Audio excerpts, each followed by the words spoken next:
मी सोरा समृद्धी प्रतिनिधी लखन आज आलोय कळवण तालुक्यातील गंगापूर या गावामध्ये। तर गंगापूर या गावातील सरपंचाकडे आपलं सोरा समृद्धी बियाणं दिलं होतं। त्या बियाण्याची क्वालिटी कशी आहे व त्यांना उत्पन्न कशा प्रकारे भेटलं, चला तर मग त्यांना डायरेक्टली विचारू। तुमचं नाव सांगा पहिले।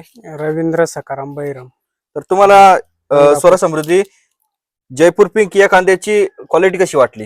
जयपूर पिंग याची क्वालिटी एकदम चांगली आहे। मी 2 वर्षापासून वापरतोय आणि उगवण क्षमता पण 80 ते 90% आहे त्याची आणि त्याला पत्ती पण चांगली आहे।